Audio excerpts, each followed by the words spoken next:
Force dormancy chemical या manually. अगर आप मैनुअली कर रहे हैं एक दो प्लांट है तो ठीक है, लेकिन अगर बहुत बड़ा बाग है, किसी का ऑर्चर्ड है, तो वहाँ पर मैनुअली नहीं कर सकते हैं। तो वहाँ पर हमको जो केमिकल सॉल्यूशंस है उसको अप्लाई करना पड़ता है। और केमिकल एप्लीकेशन में भी हम यूरिया का प्रयोग करते हैं सेफ यूज़ के लिए, और सेफ प्लस बहुत ही कम खर्च में ये हमारा काम हो जाता है। लेकिन इसमें हमें क्या क्या समस्याएं आ रही हैं और क्या क्या इसका पॉजिटिव और नेगेटिव इफेक्ट है, दोनों ही बताएंगे। और इसका प्रयोग करने का सही तरीका क्या है, ये प्रैक्टिकल करने के बाद हम आज आपको रिव्यू देने जा रहे हैं। तो बहुत कुछ जानने को मिलेगा आपको इस वीडियो में।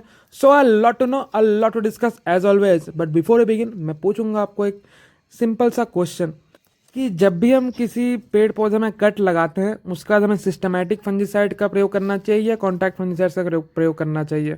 तो इसका जवाब आप कमेंट सेक्शन में दे सकते हैं। तो चलिए आगे बढ़ते हैं। नमस्कार, आदाब, सत श्री अकाल। मैं हूं राहुल बारिक और आप सभी का स्वागत है आपका अपना YouTube channel amazing farming type with Rahul में। तो दोस्तों, आज हम आपको बताएंगे कि यूरिया का जब हम प्रयोग करते हैं फोर्स डोरमेंसी में, तो इसका क्या इफेक्ट है, पॉजिटिव और नेगेटिव इफेक्ट।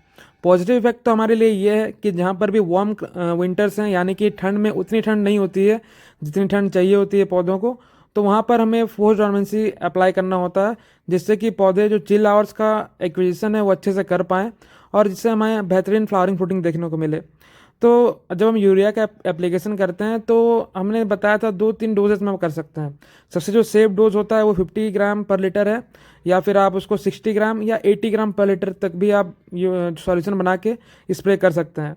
तो सबसे पहले हम बात करेंगे 50% में।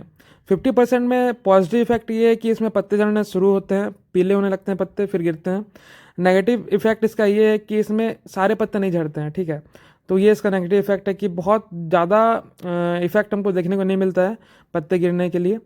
अब दूसरा एप्लीकेशन जो है हमारा 60 लीटर पर लीटर का, इसमें थोड़ा सा ज़्यादा पत्ता गिरते हैं।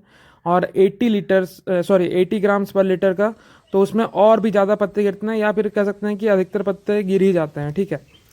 तो इसमें हमारा सजेशन ये रहेगा कि आप 50 ग्राम वाला जो सॉल्यूशन है उसको अप्लाई करें। इसका कारण ये है कि दोस्तों, अगर हम ज़्यादा यूरिया का डोज बढ़ाते हैं, ज़्यादा कंसनट्रेट वाला सॉल्यूशन बनाते हैं, तो इससे दिक्कत क्या आता है, जो हमारा फ्रूट बर्ड है उसमें बहुत ज़्यादा डैमेज देखने को मिलता है, ठीक है। तो ये एक इसका सबसे बड़ा नेगेटिव इफेक्ट है। अगर आप ज़्यादा डोज बढ़ाते हैं, कंसनट्रेशन बढ़ा देते हैं यूरिया का, तो इसमें जो आपका पत्ते तो झड़ जाएंगे, लेकिन आपका जो फ्लावरिंग फ्रूटिंग आपको जो देखने को मिलता है बर्ड्स में, तो वो जो फ्रूट बर्ड होते हैं वो भी ख़राब हो जाते हैं। तो इस बात का आप ध्यान रख सकते हैं। तो हमारा ये सजेशन रहेगा कि आप एक बार नहीं 2 से 3 बार भी डोज ले सकते हैं। आपने पहला एप्लीकेशन पहले कर दिया, फिर कुछ दिन देखा, जितना झड़ा फिर एक बार और यूज़ कर सकते हैं, वो ज़्यादा सेफ ऑप्शन है। लेकिन अगर हम ज़्यादा क्वांटिटी, अगर कंसनट्रेट ज़्यादा कर देते हैं, तो इसमें हमारे फ्रूट बर्ड का ही जो हमारा मेन ऑब्जेक्टिव है वही पूरा नहीं हो रहा, तो फ़ायदा क्या है एप्लीकेशन करके। तो इसीलिए आप डोज कम रखें। 50 ग्राम पर लीटर ये सेफ़ है, ठीक है। तो इसका प्रयोग हमने करके देखा है। बाकी आप भी प्रयोग करें और आप भी हमें अपडेट करें कमेंट सेक्शन में, ताकि और भी जो फार्मर्स है वो भी देखें और अपडेट जान सकें। जब हम वाम्बुगू एप्पल को सर्टिफाइड रूट स्टॉक में ग्राफ्ट करते हैं, तो इसमें देखिए ऐसे फैटी जो फ्रूट बर्ड होते हैं वो डेवलप होते हैं, और ये कंफर्म है कि इसमें फ्लावरिंग ही निकलेगा, इसमें पत्ते नहीं निकलेंगे। जो भी ज़्यादा पतले टाइप के बर्ड्स होते हैं, फ्रूट बर्ड्स होते हैं, उसमें चांसेस होते हैं कि पत्ते निकल जाएँ। लेकिन ये पूरे जो मोटे मोटे बर्ड्स हैं, इसमें 100% इसमें फ्लावर्स ही आएंगे और फ्रूट्स बहुत ज़्यादा लगेंगे। तो सर्टिफाइड रूट स्टॉक का ये फ़ायदा है दोस्तों कि इसमें बर्ड्स की भरमार रहती है, ठीक है। तो वाम्बुगू एप्पल भी अगर आप सर्टिफाइड रूट स्टॉक में लगा रहे हैं तो ये बेस्ट है, और कम ही एरिया में ज़्यादा फ्रूट्स देता है तो है ही ये।